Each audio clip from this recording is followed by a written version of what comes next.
Bien, en primer lugar, pues buenos días a todos.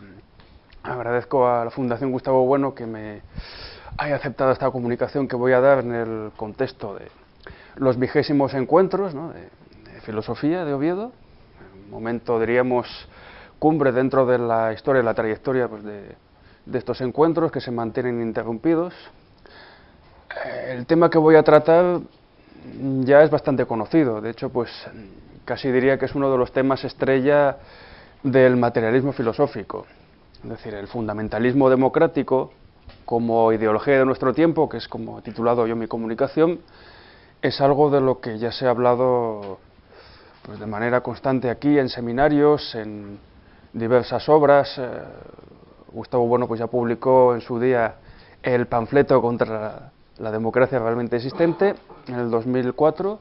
En el año 2010 publicó una obra pues muy explícita en su título, El fundamentalismo democrático. Es decir, es un tema ya muy conocido, pero como bien sabemos que el número de necios es ilimitado, entonces digamos que sobre esos necios pues las críticas no surten ningún efecto, sino que todo lo contrario, parece que siguen cada día más empecinados y cada día hay más necios, pues entonces se hace necesario recopilar pues lo que se ha ido diciendo e incluso pues incorporar nuevos asuntos al análisis. Es decir, que lo que yo voy a hacer aquí, diríamos brevemente, para presentar lo que es mi comunicación, es analizar pues, la idea fundamentalista de democracia, o qué es el fundamentalismo democrático, que es, como bien sabemos, pues, en una formulación pues, muy sencilla, el fundamentalismo democrático consiste en decir que la democracia es la fuente de todos los valores. Es decir, la democracia es la única forma de gobierno realmente válida, pues es la que otorga una dignidad al ser humano, pues que prácticamente le convierte en hombre. Vivir en una sociedad no democrática pues sería tanto pues como vivir en el pecado. Fuera de la democracia no hay salvación. Entonces lo que yo voy a hacer aquí es, en primer lugar, caracterizar pues, lo que es la democracia frente a otras formas de gobierno y cómo se ha llegado a concebir, pese a que en la historia pues, de las formas políticas no se pensaba que fuera así, cómo se ha llegado a concebir la democracia, diríamos, como la única forma de gobierno válida, a día de hoy, diríamos. Entonces, pues, para hacer esta recapitulación de lo que son las distintas formas de gobierno, pues es obligado citar a Aristóteles, que es el primero, como en tantas otras cosas, pues el pionero en hacer una clasificación de las formas políticas, ¿no? Sabemos que Aristóteles en la política pues distinguió tres formas de gobierno básicas. Una es la monarquía, en la que gobierna uno, diríamos, la aristocracia, en la que gobiernan algunos, y la democracia, en la que gobiernan todos. Entonces, diríamos que frente a estas tres formas básicas existen las tres formas degeneradas, que una correspondencia con formas degeneradas, es decir, la degeneración de la monarquía es la tiranía, la degeneración de la aristocracia es la oligarquía y la degeneración de la democracia es la demagogia.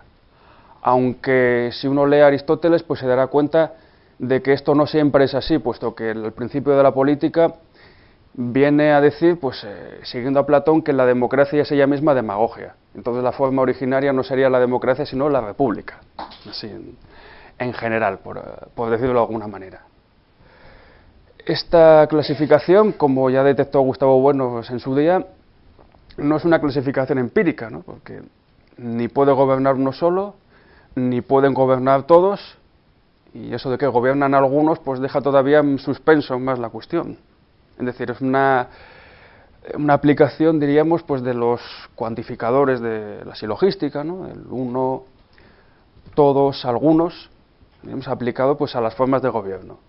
Entonces, siguiendo pues precisamente la obra de Bueno que he citado del año 2004, seguramente hay una forma mejor de clasificar las formas de gobierno, hablando pues de monarquías, ¿no? Ya sean pues tiránicas o monárquicas, poliarquías, es decir, gobierno de pocos, ¿no? Ya sean oligárquicas o aristocráticas, y poliarquías, o sea, gobiernos de muchos, ya sean democráticos o demagógicos, ¿no? Y de hecho, pues el propio Aristóteles venía a decir pues que estas formas de gobierno son eso, formas.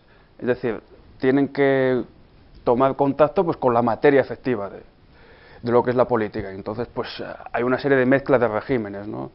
En el estudio, diríamos, histórico de los regímenes políticos, pues se ve que en Atenas estaba la democracia, ¿no? Pero la democracia entendida como sorteo, ¿no? Pero a su vez mezclada como un elemento representativo, que es el fundamental hoy día, lo que entendemos por democracia. Elemento representativo que tiene un carácter aristocrático, ¿no? Aristóteles pues diría que lo que tenemos hoy como democracia realmente existente pues es una forma de aristocracia. También pues Esparta sería una democracia, según Aristóteles, una especie de democracia popular, ¿no? Puesto que permitía pues en las asambleas pues la presencia de los esclavos. También tiene un componente monárquico. Efectivamente pues no hay formas puras de gobierno realmente cuando estudias las constituciones históricas, por así decir. Aparte de eso, pues como ya dije antes, Platón decía que la democracia equivale a demagogia, ¿no? Como un gobierno pues totalmente corrompido, ¿no? Un gobierno que se basa en adular a las masas, en prometerles cosas imposibles, sabiendo que no los puedes cumplir, pero como la gente quiere escuchar eso, pues le dices lo que quiere oír, entonces pues claro, así logras que te voten, ¿no? Por así decirlo. Y de hecho, Aristóteles y Platón pues son unos críticos feroces de la democracia, sobre todo pensando en la democracia ateniense, como la define Pericles en el famoso discurso fúnebre, que aparece en la historia de la guerra del Peloponeso de Tucídides. A saber, Pericles, pues cuando, después de las primeras batallas en la guerra del Peloponeso, ¿no? Contra Esparta y sus aliados, pronuncia un discurso donde viene a decir lo siguiente, en líneas generales. Dice, nuestra forma de gobierno no la hemos copiado de nadie. Es más, es un ejemplo a seguir por los demás. Dice, la forma de gobierno que tenemos en Atenas es la democracia. Y esto quiere decir que aquí no gobierna una camarilla, ¿no? Una oligarquía, sino que gobierna la mayoría, ¿no? Es la voluntad de la mayoría pues la que decide lo que hay que hacer. Y además, nosotros no imponemos ninguna limitación en el ejercicio de la actividad política por el hecho de pertenecer a esta familia o tener este linaje, sino que todos los ciudadanos por igual, independientemente de su extracción social, de cuál sea su familia, aportan a la democracia. Entonces, claro, este es el modelo de que la democracia pues es el mejor gobierno posible, ¿no? Diríamos que es una especie de prototipo de fundamentalismo democrático, diríamos. Esta idea de Pericles pues es ampliamente criticada, como bien sabemos, por Platón y Aristóteles, detectando pues lo que es el doble sofisma de Pericles, ¿no? Por un lado, pues ni siquiera pues la voluntad ni la mayoría es el todo, ¿no? Es decir, hay un salto ahí ilícito. La voluntad de la mayoría no es la voluntad general, por parafrasear a Rousseau, y tampoco pues, lo que decida la mayoría tiene que ser lo mejor. Es decir, una minoría culta e instruida pues, puede tomar mejores decisiones que una mayoría pues, que no sabe lo que está decidiendo, por así decir. Entonces diríamos que la democracia, como tal, pues no es una forma de gobierno superior a las demás. De hecho, pues Aristóteles y Platón, pues sobre todo Platón, pues la consideran incluso inferior, degenerada ya por sí misma, y no tiene ningún privilegio sobre las demás, por así decir. De hecho, pues Gustavo Bueno pues se inspira en una afirmación de Aristóteles, hablando pues de la oligarquía como régimen degenerado. Dice que aquello de que la salvación de la oligarquía pues es la autaxia, para luego generalizar este concepto pues a todas las formas políticas existentes, ¿no? La autaxia o buen gobierno diríamos, sostenimiento en el tiempo pues de ese gobierno pues es lo que caracteriza pues a las sociedades políticas, ¿no? Una sociedad política pues tiene que ser eutáxica, tiene que durar en el tiempo poniendo diríamos la escala de las centurias sobre todo, ¿no? Una forma política que dura 5 años como la Segunda República, pues eso no es nada, no es eutáxico, ni es gobierno, ni es nada. Esto diríamos como origen, digamos, como estudio diríamos arqueológico pues, de la democracia y otras formas de gobierno. Claro, si nos damos cuenta, en el discurso de Pericles, como caracteriza la democracia, pues están muchos de estos rudimentos de lo que hoy se considera como democracia.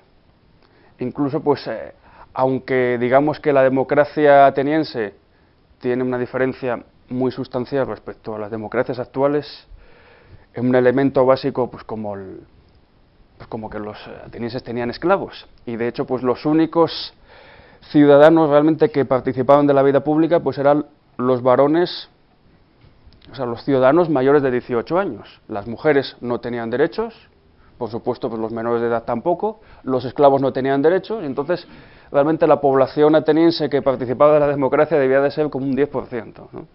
Claro, los norteamericanos que han tomado en cierta medida pues el modelo de Pericles, ¿no? Sobre todo para caracterizarse ellos como imperialismo, ¿no? Atenas era una sociedad imperialista, tenía detrás de sí pues a la Liga de Delos, y de alguna manera pues había organizado una suerte de imperio en el mar Egeo, pues también dirán que, bueno, que tiene algunas similitudes con ellos, puesto que ellos también han tenido esclavos, y de hecho pues hasta no hace mucho los negros estaban en la práctica, aunque no de jure, desposeídos de derechos civiles, ¿no? Pero digamos que las semejanzas acaban ahí. ¿Por qué acaban ahí?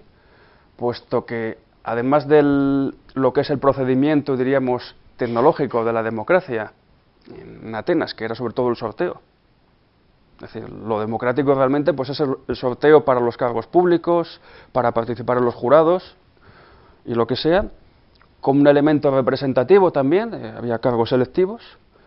Pues digamos que en las democracias modernas, desde la Revolución Francesa en adelante, lo fundamental de la democracia no es el sorteo, sino la representación, la elección pues de una serie de cargos políticos que están ligados también a listas de partidos políticos, ¿no? Es decir, ahí aparece el elemento aristocrático, y sobre todo ya no en lo tecnológico, sino en lo ideológico. Es decir, ¿de dónde sale esa idea de que la democracia es el mejor gobierno posible? Solamente hay un gobierno válido que es el de la democracia, y la democracia pues otorga una dignidad especial al hombre. Pues eso aparece en el cristianismo.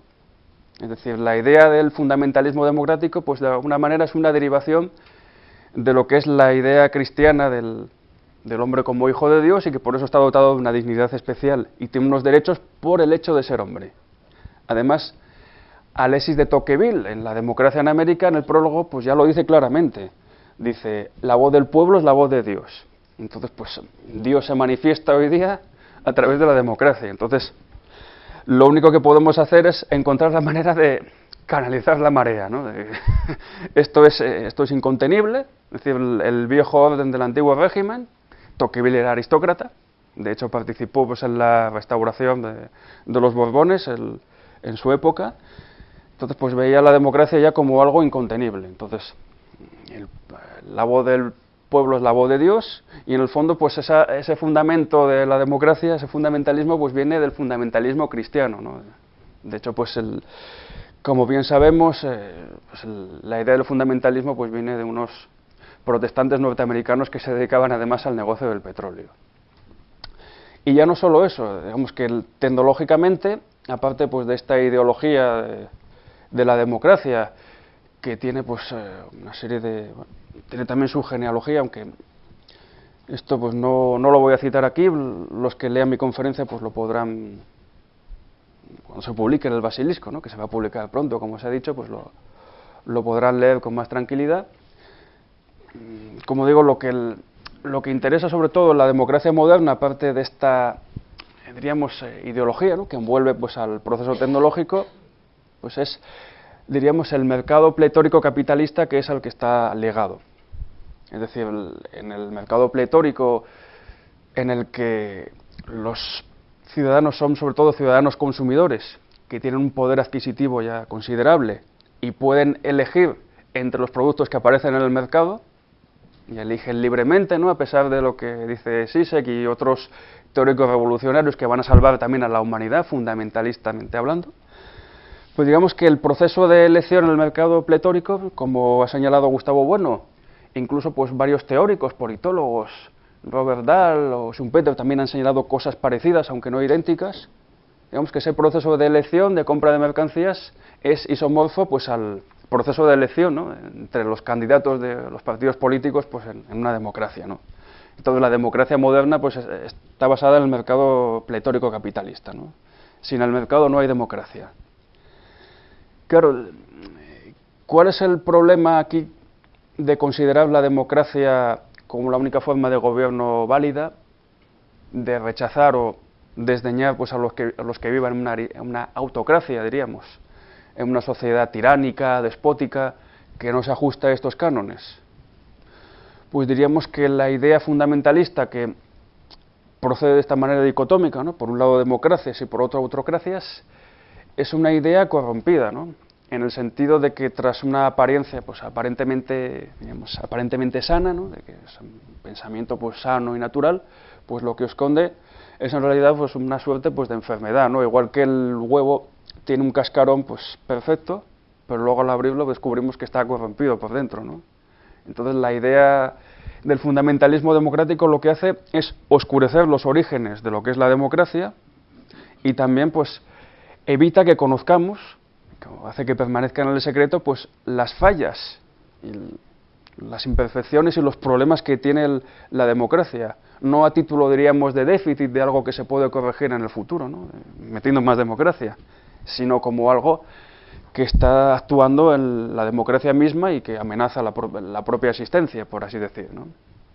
Y de esto pues hay muchos ejemplos que hemos visto en los últimos años y que todavía estamos viendo.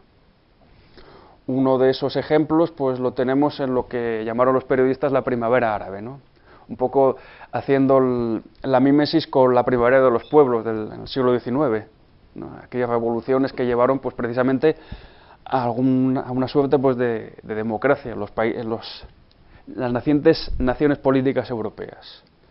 Claro, todos los periodistas supusieron que lo que estaba pasando en Egipto, en Túnez y en otros lugares pues, de África o del Oriente Medio próximo, pues que era un salto pues, de regímenes tiránicos a regímenes democráticos. Pero eso no tiene por qué ser así. De hecho, pues lo que hemos ido viendo a lo largo de estos años es que se ha pasado pues, de una suerte pues, de autocracia, diríamos así, bendecida o homologada más o menos pues, a los cánones del Occidente, ¿no? De Europa o de Estados Unidos, para ser sustituida pues, por una suerte de autocracia islámica, ¿no? Basada pues, en la Sharia y la ley islámica, que ha degenerado tanto en tan poco tiempo pues, que los propios militares han tenido que derribar pues, a esos gobiernos nacientes para poner otra vez pues, el orden, diríamos, y volver otra vez a lo mismo, más o menos, ¿no? Como ha pasado en Egipto, como lo hemos visto. El problema pues, que estamos viendo también del Estado Islámico de Irak, pues también demuestra pues, que en el mundo musulmán pues, la idea de democracia brilla por su ausencia. De hecho, pues, lo que brilla realmente pues, es el despotismo, ¿no? Porque ahí el hombre no tiene ninguna dignidad y además el auténtico soberano pues, es Alá, ¿no? Alá está en todas partes, ¿no? Eso que se decía en la anterior sesión de que nosotros vemos todas las cosas en Dios, pues los musulmanes ven en todas las cosas a Alá, por así decir. Otros ejemplos en otras latitudes, pues los derrocamientos de gobiernos en Hispanoamérica, que fueron entendidos pues, como una suerte pues, de vuelta pues, a las dictaduras de la época de la Guerra Fría, lo que pasó en Honduras en el año 2009 con Zelaya, ¿no? Que su propio partido pues, le expulsó del poder porque quería saltar por encima de la Constitución, quería ser reelegido cuando no se permitía, y entonces se hartaron tanto de él que le echaron, ¿no? Entonces al principio eso fue entendido como una especie pues, de acto antidemocrático, había que reponer, incluso pues, Evo Morales llegó a decir que Estados Unidos tenía que intervenir ahí para reponer a Zelaya, ¿no? Pues, un poco ya señalando de qué pie cojeaba Zelaya y compañía, ¿no? Pero en realidad lo que pasó ahí pues, es que el ejército, pues, como un poder más dentro de la democracia, lo que hizo pues, fue defender la democracia pues, de un tirano que se quería perpetuar indefinidamente, ¿no? Entonces, pues eso no tuvo nada que ver, pues, o sea, no fue algo antidemocrático, sino todo lo contrario. O sea, el ejército defendió el orden constitucional, esto es, la democracia. Y claro, vamos viendo pues, que la democracia, entendida como una forma de gobierno más, pues no es algo incorruptible, algo que permanezca puro pues, por los siglos de los siglos, sino que está sometida pues, a corrupción y a degeneración. De hecho, pues Aristóteles tiene un ejemplo muy curioso en la política, cuando habla pues, de la degeneración que sufren pues, las democracias ya convertidas en demagogia, cuando el demagogo asume el papel de estratego, ¿no? Un poco señalando hacia Pericles, ¿no? Que no solo era el que gobernaba en Atenas, sino que era el estratego, ¿no? O sea, el comandante en jefe, diríamos, de la Liga de Delos. Entonces, claro, dice, el demagogo, que es también estratego, acaba convirtiéndose en tirano. Es decir, pues en una república presidencialista, diríamos, cuando el presidente de los Estados Unidos, por ejemplo, pues se extralimitan sus funciones, el Parlamento pues es de otro color, de otro partido, y hay un tira y afloja constante que bloquea pues la propia acción del gobierno, pues el presidente de esa república se está convirtiendo en una suerte de tirano, por así decir, entre comillas. Y es más, podríamos decir también, ya como corolario, pues que las democracias no suponen tampoco pues el establecimiento de una paz perpetua, ni el hecho de que dos países sean democráticos, pues tampoco garantiza que por sí mismos no vayan a pelearse entre sí. Bueno, bien sabemos que cuando uno no quiere, pues dos no pelean, ¿no? Pues cuando, por ejemplo, pues los países de Europa pues aceptan estar dentro de la OTAN, aceptan estar protegidos por Estados Unidos y no tener su propio ejército, pues ahí no hay pelea entre democracias, lógicamente, ¿no? Comparten, pues, diríamos, un horizonte común. Pero la propia democracia ligada al mercado pletórico capitalista, ¿no? Pues, al consumo masivo, necesita pues de recursos, ¿no? del constante utilizar constantemente pues lo que llamamos nosotros la capa basal, ¿no? Hay que extraer recursos de otras partes, la capa basal, pues, sobre todo el petróleo, ¿no? En nuestras sociedades de consumo, y entonces si nosotros no podemos disponer del petróleo y otros lo tienen y no lo quieren vender, o lo venden a un precio abusivo, pues eso va a provocar un conflicto inevitable y la guerra. Y de hecho, pues ya para terminar, pues me gustaría citar aquí un fragmento de la República de Platón, así un poco de memoria, donde se discute precisamente sobre las causas que provocan la degeneración de la ciudad. Entonces Sócrates y Glaucón empiezan hablando primero pues de una ciudad que tendría pues una tienda, bueno, un zapatero, tendría un médico y demás, pero luego la ciudad va creciendo, ¿no? Entonces pues necesita más zapateros, más médicos, necesita de lujos, y entonces ¿qué pasa? Pues que esa ciudad tiene que guerrear con las otras que tienen más recursos. Y eso pues es lo que lleva pues a la lucha entre las polis y a la degeneración. Pero yo en mi caso diría que eso es un producto pues de la democracia misma, ¿no? Puesto que el mercado pletórico no se mantiene sin bienes. Entonces muchas veces esos bienes hay que expropiárselos a los que están al lado nuestro o en otras latitudes, y eso lleva a la guerra. Entonces pues la democracia no acaba con los conflictos, sino que seguramente pues los intensifica, diríamos ordenadamente o de una manera pues ya planeada, ¿no? Pues frente a otros estados, ¿no? La geopolítica que tanto sabemos y conocemos. Y en el fondo pues esto es lo que yo he querido expresar aquí con mi comunicación, que todo el mundo verá que no es algo nuevo, pero bueno, yo creo que merecía la pena pues en unos encuentros sobre fundamentalismo que se hablase sobre esto. Y nada más por mi parte.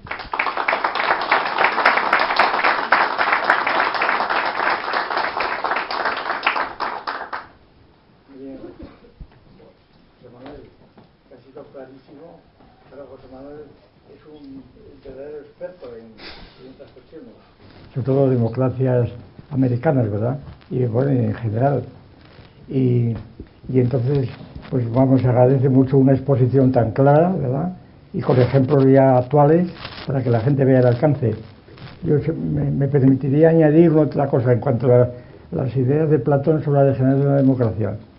Cuando dice Platón, lo hemos tratado muchas veces este asunto, que el primer indicio de la corrupción de la democracia es la música, ¿verdad? La música hay que extender al arte, ¿verdad? A lo que llaman hoy la cultura, hoy la cultura. La que él identifica con la teatrocracia, que hoy es la televisión, claramente, bueno. Y entonces, claro, yo creo que esto es uno de los mecanismos de corrupción absoluta de la democracia. Es decir, basta poner cualquier cadena de televisión, eso que llaman, muchas veces lo hemos citado aquí, eso que llaman la hora cultural, que dirige un señor llamado Gárate en la televisión nacional, ¿no? Pues la hora cultural. Aquello realmente es una indecencia completamente, a mi juicio, una verdadera indecencia. Si allí mezclan desde, qué sé yo, desde Mozart hasta un trompetista que no sabe tocar, un guitarrista que no sabe tocar la guitarra y que está haciendo muecas con la cara para demostrar que está sufriendo mucho con lo que dice, Y entonces esto es la cultura circunscrita, porque además esta gente los financian las autonomías, los ayuntamientos, van haciendo giras por toda España. Cuando hablan de cultura ponen los ojos en blanco. Además reivindican el derecho, precisamente por ser demócratas, a expresar su cosmovisión, su visión del mundo, como dice. Y entonces esta es la degeneración de la democracia, la corrupción, mucho más aún, yo creo que mucho más aún que la corrupción, pues esto, pues esta de los bancos y de las tarjetas negras y blancas, ¿no? La corrupción más importante de la democracia es esa. Y eso también lo diagnosticó Platón perfectamente. Sí, además, eso que cita usted es el ejemplo, es la mayor refutación a esa idea de que la democracia es la fuente de todos los valores. Claro, claro. Porque la democracia puede ser precisamente la fuente de muchos contravalores. Sí, sí, sí. Y en España esto se ve clarísimamente, sobre todo pues cuando hay una final de la Copa del Rey de fútbol y en la juegan pues el Atlético de Bilbao y el Fútbol Club Barcelona, ¿no? Por poner un ejemplo. Porque ahí vamos a ver el contravalor más nauseabundo que puede haber, que es la injuria pues al valor del patriotismo español. Claro, sí, sí. Se va a pitar el himno, se va a pitar al jefe de Estado, ya todo el mundo lo da por hecho, ¿vamos? Es que nadie lo pone en cuestión, simplemente pues ha buscado una sede para que tenga lugar el acto, y en el fondo pues esa idea de que eso es algo normal y perfectamente aceptable en una democracia, pues es un ejemplo de contravalor y de corrupción, ¿no? Puesto que hace unos días vimos, fue en Corea del Sur, en un partido de baloncesto, un jugador norteamericano que estaba en uno de los equipos, cuando sonó el himno coreano, estaba haciendo estiramientos. E inmediatamente aquello ya fue fulminante y dijeron, este señor no va a jugar en este equipo y no va a jugar en ningún equipo de la liga coreana, porque esto es un insulto gravísimo. Lo cual me sorprendió que le pasara a este hombre, porque en Estados Unidos hubieran hecho lo mismo, vamos, lo hubieran sacado de ahí. Entonces, claro, pues, ahí se ve, claro, en este caso sí hay valores, ¿no? Pero lo otro, lo que vamos a vivir en mayo, pues un ejemplo de contravalores, una cosa nauseabunda completamente, ¿no? Es que es suficiente, aunque no se sancionase, es que eso sería motivo suficiente para que esa gente que va a pitar el himno fuera sometida pues a la muerte social, vamos. Que no pudieran vivir. Esto le llaman la tecnología de los artistas, esto le llaman la libertad. Yo me acuerdo de lo de la bordeta, aquel tipo de jotica, aquel, pero es decir, y todos estos que cito yo, de estos guitarristas que no saben más que hacer rasgueos así, no saben absolutamente nada, no se han molestado ni siquiera en aprender un poco la guitarra, hacer un poco de música. Pues esta gente siempre invoca la libertad. Te quiero la libertad, y la libertad es tocar la guitarra así de ese modo. Como el que estrelló el avión, ¿no? Que estuvimos hablando antes. Sí, por eso la libertad. Lo el nombre de su libertad. La libertad, claro. Se lanzó en picado, cerró la puerta y se lanzó en picado. Y lanzó todo el mundo libremente. Pues muy bien, José Manuel, claro, este recorrido que has hecho desde Platón, Aristóteles, el cristianismo, Tocqueville, pues nada, estupendo, y además en muy poco tiempo y con una claridad meridiana. Yo, sin embargo, intervengo para ponerte una pequeña objeción que tú, pues no sé, a ver cómo la acoges, ¿no? Esto de atribuirle al cristianismo el origen del fundamentalismo democrático es verdad. La palabra cristianismo es un término, vamos, el sufijo ismo supone que dentro del cristianismo pues hay pues varios modos de hacer, y aunque tengan un modo de ser, pues tienen varios modos de hacer. Y entonces la objeción consiste sencillamente porque tengo recientes las lecturas de Santo Tomás de Aquino. En su Tratado de la Gracia, precisamente él, digamos que arremete contra esa doctrina de San Pablo, de que todos los cristianos somos iguales por ser hijos de Dios, etcétera. Él en absoluto empieza ya por distinguir a los seres humanos por la gratis data, es decir, que no todos tienen las mismas predisposiciones ni bondades, etcétera. Y en cuanto a la gracia santificante, tampoco Dios reparte de forma igualitaria a todos los hombres, sino que en función de sus méritos. Claro, esto supone que dentro del cristianismo existe esto que tú has tipificado muy bien, de fundamentalismo democrático, pero está también la otra vía que podríamos llamar la madurez del cristianismo. Es decir, San Pablo es la infancia, la madurez pues supone otra concepción de la sociedad política y del hombre, ¿verdad? Bueno, y en cuanto a la sociedad política, sabes perfectamente, como todo el mundo lo sabe, que Santo Tomás de Aquino se decanta por la monarquía. de una forma clarísima, ¿verdad? De manera que entonces, ¿cómo conjugamos ese fundamentalismo democrático primitivo de la sociedad cristiana con esta otra posición madura de un teólogo filósofo como Santo Tomás de Aquino? Pues es una buena objeción, Tomás, porque yo dije cristianismo en un sentido genérico, aunque realmente la democracia pues viene de otro cristianismo más específico, que es el de la Reforma Protestante, en el fondo, ¿no? De hecho, pues ahí tenemos el caso de los calvinistas, ¿no? Para quienes la gracia se reparte por sorteo. Entonces, ¿qué cosa más democrática puede haber que eso, que el sorteo? Efectivamente, claro, Santo Tomás de Aquino se decanta por la monarquía, sobre todo por una cuestión, bueno, en el fondo, pues por lo mismo que decía Aristóteles, ¿no? Que es el auténtico orden, el orden del universo, pues requiere que gobierne uno, que no pueden gobernar muchos, porque entonces eso sería un caos. Entonces, claro, efectivamente no todos los cristianismos son iguales en ese aspecto, aunque sí hay una tendencia, diríamos, a la democracia dentro del catolicismo, de la que hablamos aquí hace ya unos años, unos encuentros sobre religiones y democracias, ¿no? La idea esa de que es lícito rebelarse contra el tirano, una idea que yo creo que está también en Spinoza cuando dice aquello de que la democracia es el gobierno, diríamos, más eutásico porque incorpora pues mayor potencia de obrar, ¿no? Claro. En vez de ser la voluntad de uno solo, pues es la voluntad de la multitud, ¿no? Que dice Negri. Precisamente encontrando, aunque no lo dice claramente, pues seguramente referencias en Spinoza que tienen que ver pues con Suárez, Mariana y otros elementos jesuíticos, escolásticos, por así decir, ¿no? Entonces ese matiz es muy importante, Tomás, porque en el y sabido que el cristianismo de San Pablo y de Santo Tomás está separado por Aristóteles, porque es que Santo Tomás empieza a leer Aristóteles, claro, y entonces cambia completamente el asunto, ¿no? Bueno, hay una idea que no cité antes, quiero decir, por si no saliera en lo que queda de coloquio, pues que es el tema pues la democracia pues, está ligada pues a la formación de las naciones políticas modernas, ¿no? La superación del antiguo régimen, digamos la holización, la totalización de la sociedad política. Además hay un caso muy curioso al respecto, puesto que en el momento que sucede esto, de que cada ciudadano de alguna manera pues representa a la nación, una representación descendente diríamos, pues sucede un caso muy curioso a propósito de los conflictos bélicos, puesto que si dos naciones entran en conflicto, pues los ciudadanos que estén residiendo en la otra nación pueden ser considerados enemigos perfectamente, quintacolumnistas o lo que se quiera. Y de ahí pues el surgimiento pues de los campos de concentración. Por ejemplo, yo me estoy acordando de los campos de concentración que hicieron en Estados Unidos en la Segunda Guerra Mundial con los japoneses que vivían en la costa oeste, porque temían que fueran una quinta columna, y otros muchos casos. Mayor violencia pues contra los ciudadanos desarmados, puesto que pueden ser la milicia en armas, ¿no? Porque el ejército ya no es patrimonio de una aristocracia, sino que cualquiera puede ser soldado. De hecho, pues todavía siguen existiendo los campos de concentración, aunque los llaman campos de refugiados, ¿no? Eufemísticamente.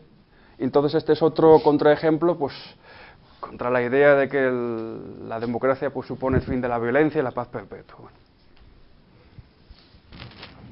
Bueno, muchas gracias por tu exposición.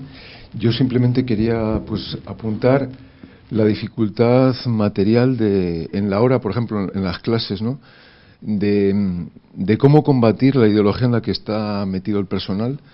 Tú has dicho que, bueno, que aunque parece que está ya muy dicho, yo creo que hay que seguir diciéndolo constantemente, ¿no?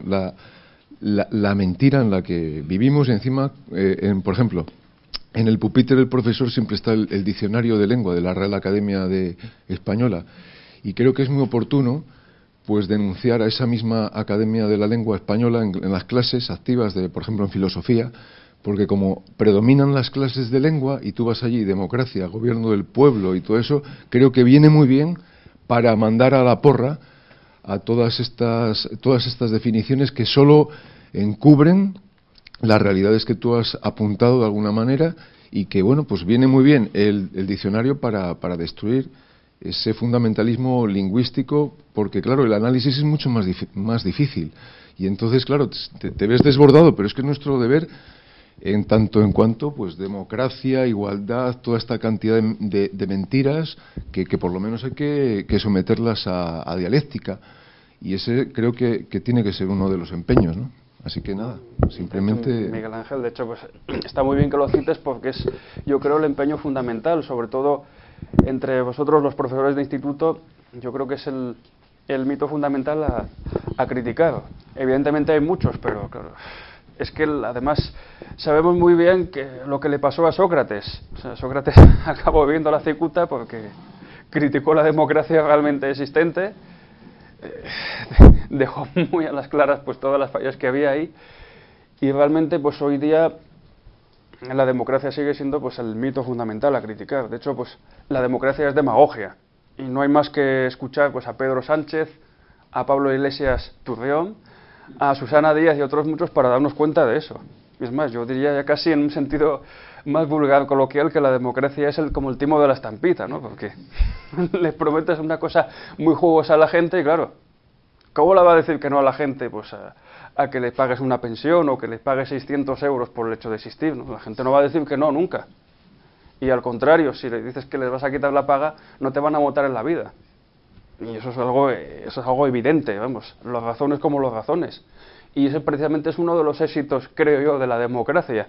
Y el problema de combatirla, que son palabras muy amables, son, bueno, lo que decía Platón de los sofistas en el fondo, ¿no? Que es todo palabrería, pero claro, suena bien. Entonces es muy difícil acabar con eso.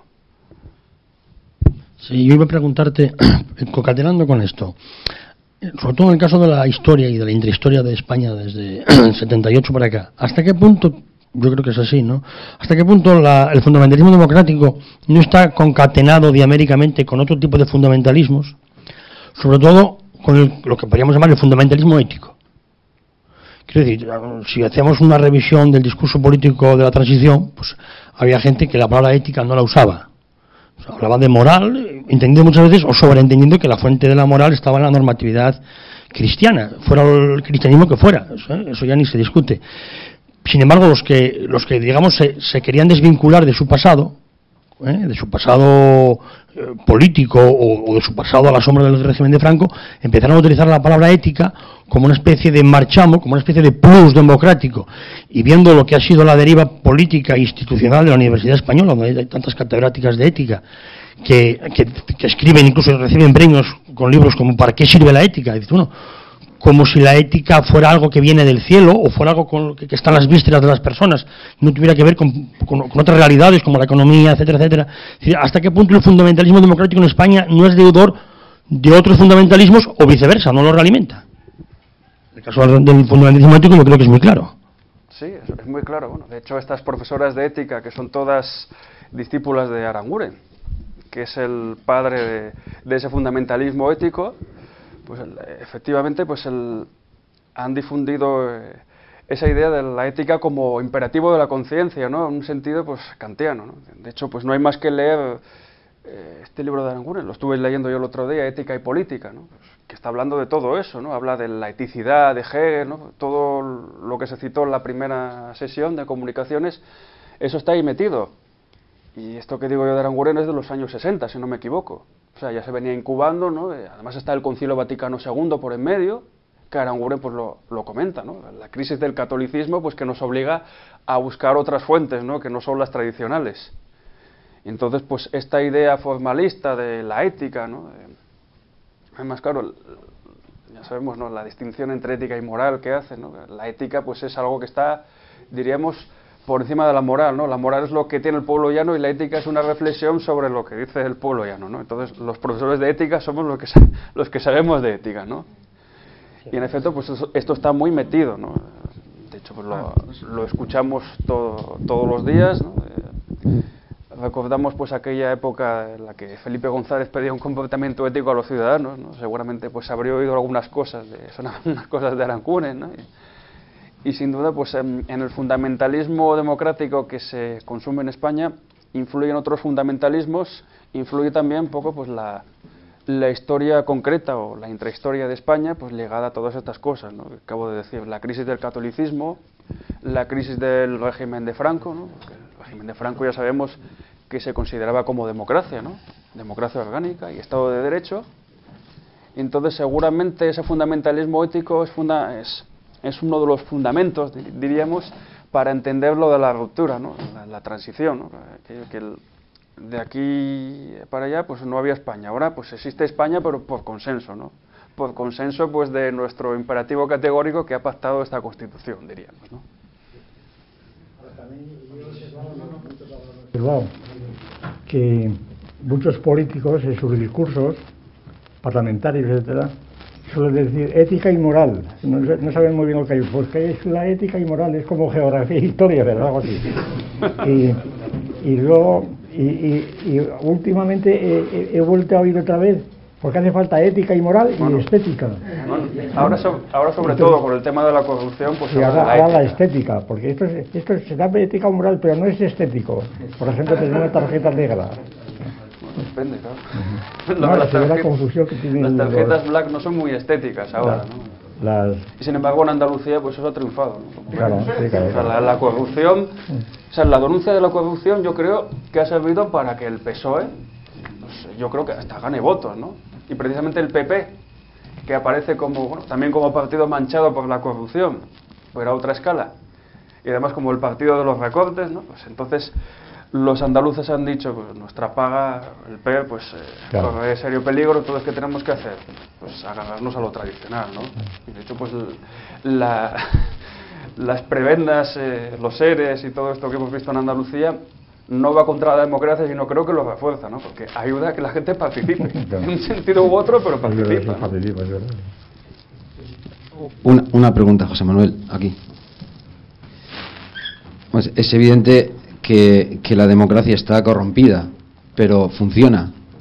Y funciona también en gran medida gracias a la corrupción, que no es una corrupción catastrófica, sino conservativa, propiamente dicha. Entonces, en este sentido, yo te preguntaría si no habría que matizar un poco la condena, en este sentido, a la democracia. Y enlazando con esto, yo, si no recuerdo mal, en El Político, Platón ofrece una clasificación de las formas políticas que ya matiza mucho la condena a la democracia, en el sentido, bueno, tú dijiste antes que él la consideraba completamente degenerada y que no tenía ya ningún privilegio sobre las demás formas. En cambio, en El Político, si no recuerdo mal, allí la democracia aparece como la peor de las formas de gobierno, sometidas a la ley y dirigidas por entendidos en política, entendida como ciencia directiva, tal como es definida allí en el libro, y al mismo tiempo como la mejor de las formas de gobierno no sometidas a la ley y dirigidas por no entendidos en ciencia política. De manera que esa democracia que está en la clasificación, quiero recordar, si descontamos la forma, el género mixto perfecto, estarían en tercer y cuarto lugar, por delante de monarquía y aristocracia, y quedarían por debajo de la democracia la tiranía y la oligarquía. La oligarquía y la tiranía como degeneraciones de la monarquía y la aristocracia respectivamente. Entonces, en ese sentido yo te preguntaría si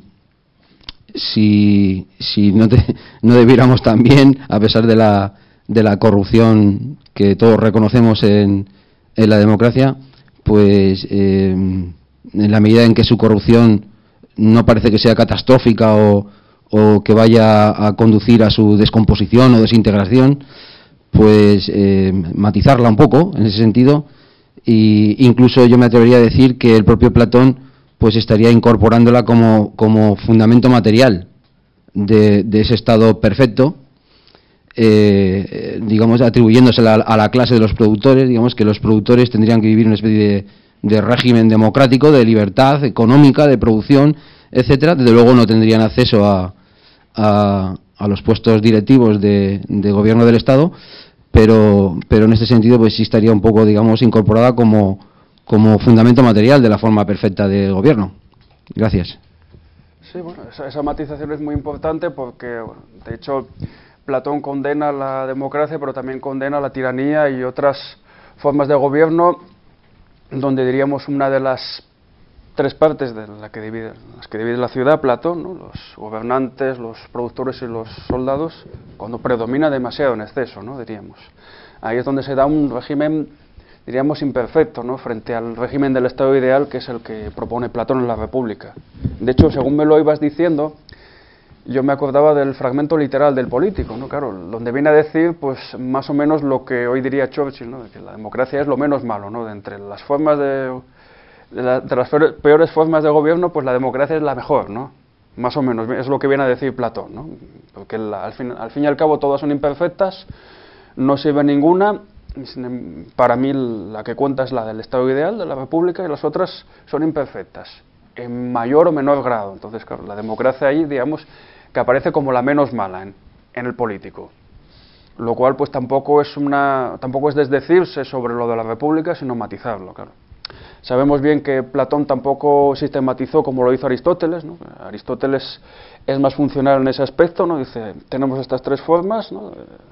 Digamos que son tres formas extraídas, ¿no? Una clasificación lógica, luego se combinan según pues, la materia política que toque, y pueden degenerar o no, efectivamente, bueno, lo de la autarcia, ¿no? El funcionalismo político, diríamos. Y de hecho, pues la democracia, incluso como demagogia, pues puede durar mucho tiempo pese a la corrupción. O incluso la corrupción pues puede ser un alimento, ¿no? Para que la cosa más o menos se mantenga. Esa frase de Bismarck, que muchas veces ha citado, bueno, ¿no? De que roba pero no en exceso. Es decir, frente a estas denuncias que hay de que la corrupción es la que ha provocado la crisis, pues lo que habría que decir que no, pues la corrupción pues es un elemento más. Y simplemente, pues, como somos cristianos, o este es un país católico donde el pecado capital nuestro pues es la envidia, pues en plena crisis lo que provocan estos casos de corrupción cuando se denuncian pues es sobre todo envidia, ¿no? ¿Por qué no puedo tener yo eso? Y eso sí lo tienen. ¿Qué han hecho esos que no haya hecho yo para merecer tener tanto dinero? ¡Hala! Que se pudran en la cárcel, esa es su condena, ¿no? Pero en el fondo, claro, la corrupción existe en todos los regímenes políticos. De hecho, pues hay la casta, diríamos, que gobierna, se basa en ella, y el mejor ejemplo que tenemos pues es este partido político de nuevo cuño, Podemos, ¿no? Que se presentaba como incorrupto, y sin embargo, como todos ellos son profesores de ciencias políticas del campus de Somosaguas y otros campus, y están metidos pues en toda la corrupción universitaria, de concesión de becas y otras prebendas, pues se ha visto que son corruptos, pero a menor escala. Entonces, simplemente denles la oportunidad y ya verán cómo se homologan a los que están en la casta. Adelante, vótenles, ya verán lo que sale de ahí. Bueno, pues ya tiene que empezar la próxima votación, así que muchas gracias. Bueno.